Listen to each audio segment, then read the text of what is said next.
My dear Frodo, you asked me once if I had told you everything there was to know about my adventures. It began long ago, in a land far away to the east. There was the city of Dale, peaceful and prosperous. For this city lay before the doors of the greatest kingdom in Middle-earth, Erebor, stronghold of Thror, king under the mountain, mightiest of the dwarf lords. His line lay secure in the lives of his son and grandson.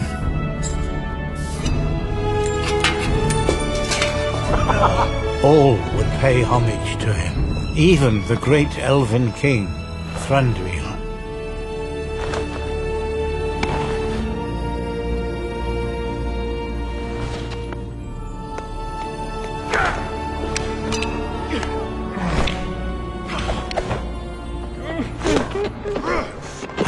Frodo, Erebor.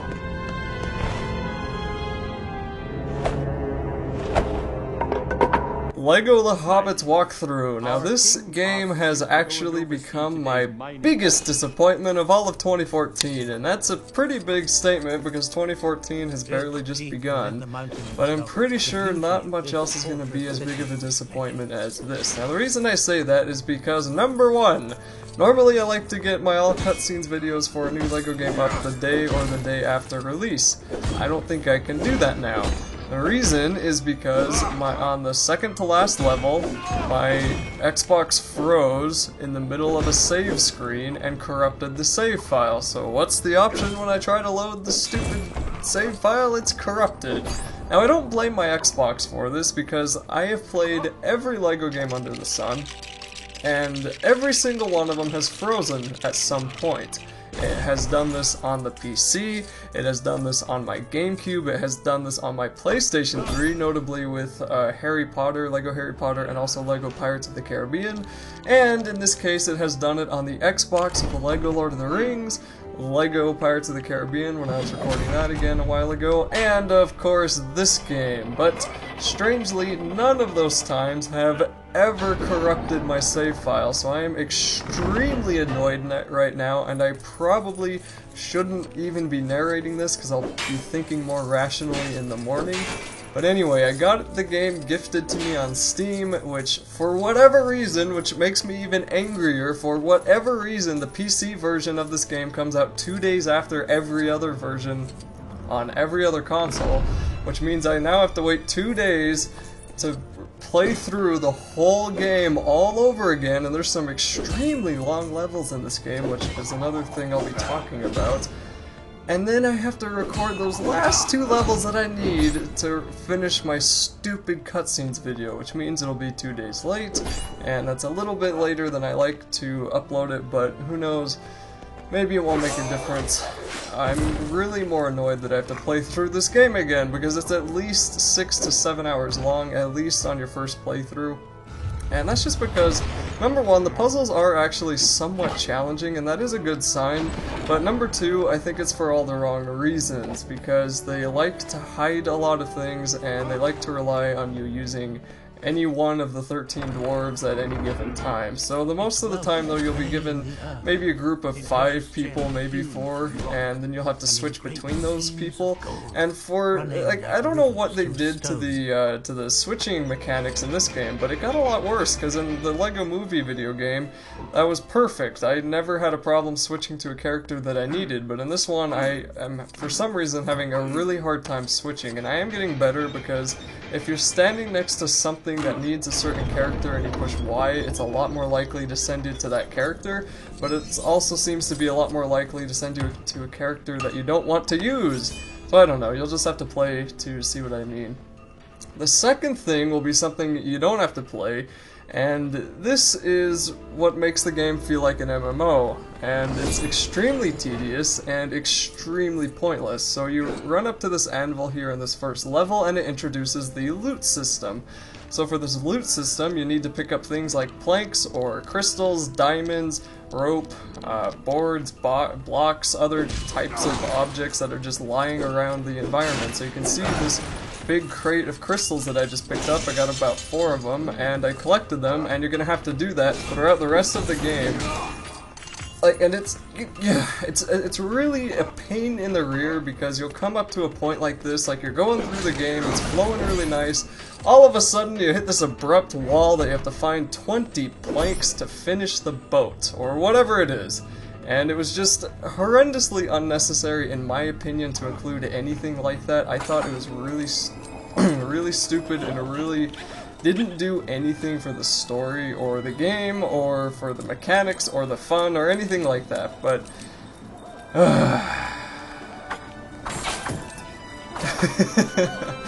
I don't even know when my anger is gonna end, because this game is just it just could have been better.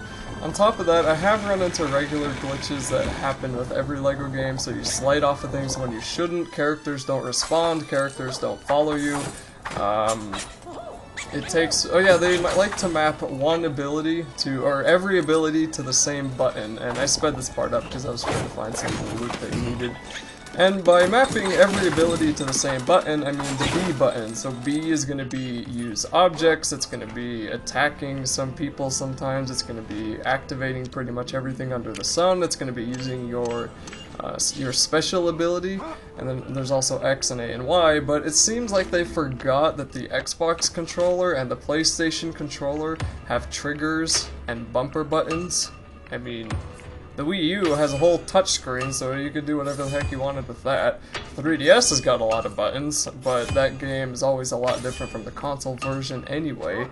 And the PC has a whole keyboard, so I don't know. I mean, maybe I could map the maybe that's my fault, because I may be allowed to actually change the controls in the settings. I haven't checked that, but that's really a minor thing. Now, the bigger thing will be just the level designs themselves. They draw on for way too long, and this happened in... Is this a cutscene? No. This happened in LEGO Lord of the Rings, was that a lot of the levels were just way too long for no good reason, and in this one they do that exact same thing. It seems like they were trying to be a movie instead of a game. Now, that has its benefits. Number one, if you're a person who likes when things follow each other, then you will like this, and it is funny. It's not as funny as LEGO Lord of the Rings was, I think, but the cutscenes are pretty humorous, it follows the movies almost exactly, and it does a good job on the environments, the graphics look good, the music sounds awesome, the voice acting, which was taken from the movies, is awesome, and everything, it's great, it's a lot of fun, it really is. Except for everything that I just ranted on about for the last, what, 8 minutes or so. So hopefully that'll be the end of my rantings for this game, but I doubt that it's likely. For the most part, I would not recommend buying it until it goes cheaper, and I say that for all LEGO games, but for this one especially, do not pay full price for this game. It is not worth full price, and especially if you get your save file corrupted, which may be why I'm so angry, is that like, that's an unplayable glitch. This stuff is back on the NES era. Why does that even happen anymore?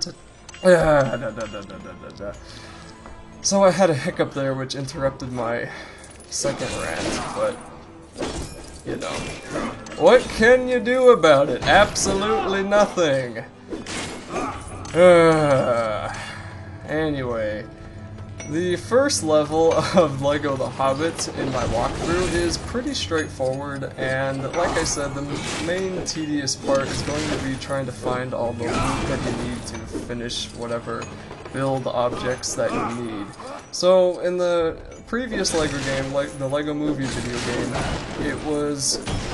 they added the new the building sequences where you had to pick up instruction booklet pages and then you go and build an object, and that's pretty much what this loot system does, and that is kind of cool. It's a lot of fun. I always love seeing animated builds of LEGO objects. I don't know why, but it's so much fun, and they did a really good job with that here, and you can see another one as I'm talking over it. And if you want to see it in slow motion, all you have to do is hold down the left trigger, or, you know, whatever button it says on whatever you're playing on, and you can see it all come together really slowly, and it's awesome, but for the purposes of the walkthrough, I normally speed through it.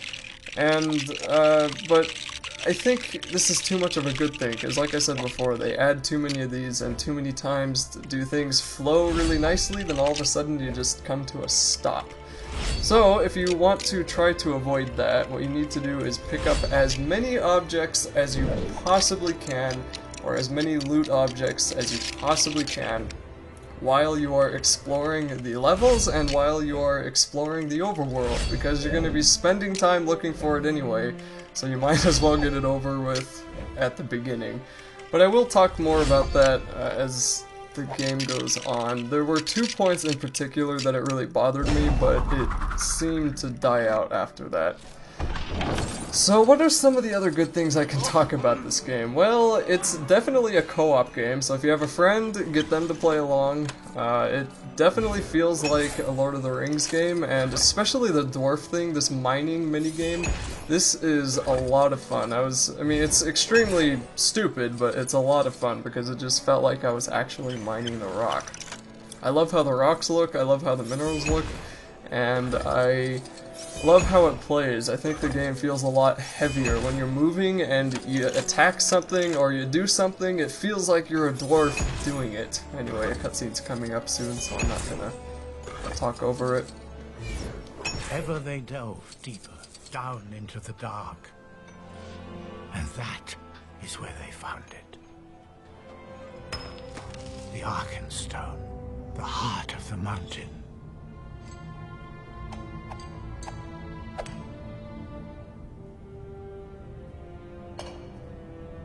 But Thror's love of gold had grown too fierce. A sickness had begun to grow within him. And where sickness thrives, bad things will follow. The first they heard was a noise like a hurricane. Barlet, sound the alarm. What is it? Dragon! Dragon!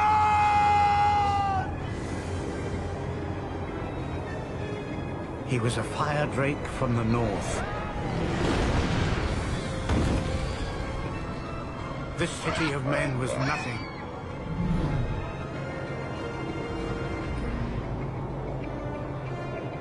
For dragons covered gold with a dark and fierce desire.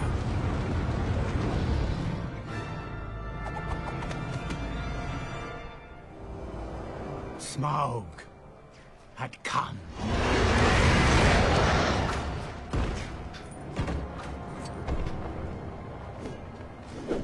Oh yeah, that's one other good thing about this game. Almost everything is LEGO. Now, I say that as if, well, duh, of course it should be LEGO, but there were a couple of LEGO games.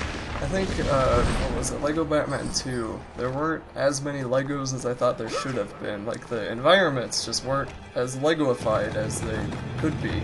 But this game, they go overboard with the LEGOs, and in some cases my Xbox even lagged, and I'm wondering if that's either because the game is not well made, or if the Xbox is just outdated and its hardware is getting old. And both of them, I think, are extremely likely. I guess I'll find out when I play it on the PC.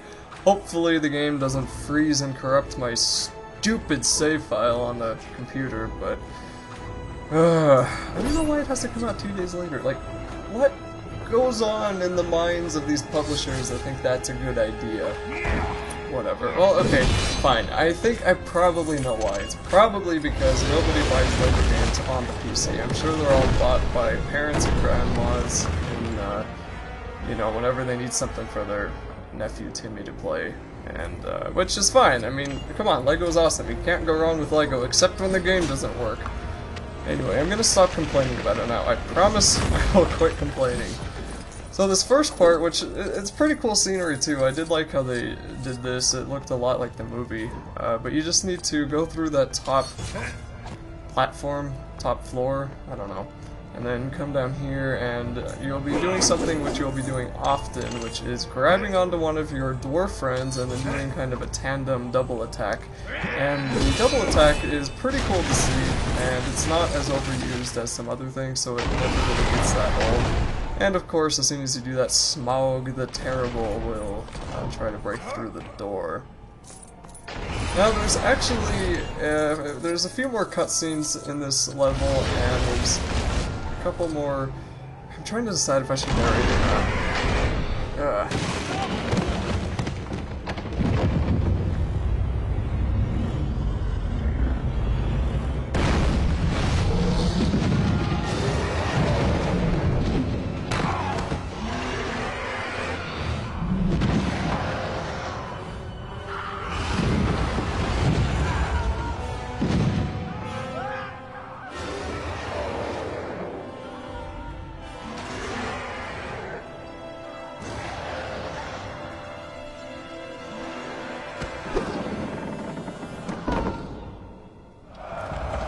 So I guess I'm gonna keep going. Rotten death was dealt that day. Man, I don't really know what else there is to say for this video though. There's just so much wrong with the game that I wish I could change, but I can't. So that's enough to not go on about it. The other weird thing about it is that you can't actually slide a lot of objects on these slidey planes like you normally can. So in every other LEGO game, all you have to do is find a bunch of tiles and then you can push an object across it, but in this one you have to whack it really hard with a hammer. And that is a lot of fun, but it gets frustrating later on because you may think some dwarf who has a staff, you may think that's a hammer, and you're like, why isn't it working? Why isn't it working? Well, it's a staff, not a hammer. So you have to find a guy who has the hammer. And they also did a pretty good job keeping in the story. I think if you wanted to, like, if you couldn't stand the Hobbit movies, but you still wanted to know what the story was about, you could just play this game because Bilbo or somebody will keep talking in the middle of the levels and letting you know what's going on just story-wise, and I'll be talking over most of that isn't cutscene. So sorry about that. Play the game if it bugs you. And it's just, it's good. I mean, they did a really good job with that, and it flows pretty well. I think adapting this game to the Lord of the Rings universe was done relatively well, but like I said, the other game-breaking problems kind of detract from that experience. So of course you can fall into the gold and die if you're not careful here, so you just need to build this bridge and then move on over to the right. And then something else that is rather annoying will be coming up, and normally I cut things that take as long as this one did, but I just wanted to show how annoying it can be and how strange it can be trying to switch between characters. And it's not like I'm new to LEGO games. I mean, I know how to push the Y button. It's just this game was, for some reason, not wanting to work with me, and that's just apparent throughout the day. So anyway, you're gonna need two dwarfs up here, or I guess two dwarves would be the correct plural, to pull down that chandelier up there. And to do this, you have to use this one guy who has his chain, and the chain's really cool because it reminds me of LEGO Indiana Jones's whip, and his whip was awesome because you could whip around and kill anything in your way, and that's probably the only good thing about the LEGO Indiana Jones games. But anyway, this guy on his whip can start grappling or start swinging on a point, and then you can get another dwarf to jump onto him just by pushing A. You'll see the indication come up, and then you'll need to jump on over and do that with him. And this can be, like, this is kind of annoying because sometimes you push A when it tells you to, and then you jump into the river or the gold and you die. And then trying to switch to him was also a problem. I don't know why I wasn't switching. I kept switching between me and Thorin, and then I think, yeah, for some reason Thorin jumped back over here. So I don't know what was going on here. But if you ever have a really hard time switching, just push and hold Y, it'll come up at the wheel, and that will allow you to choose your character. So, once you finally get past that part, you can jump on the chandelier, and the end of the level will be near.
Thranduil would not risk the lives of his kin against the wrath of the dragon.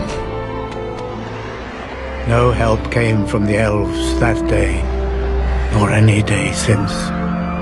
The young dwarf prince never forgave, and he never forgot.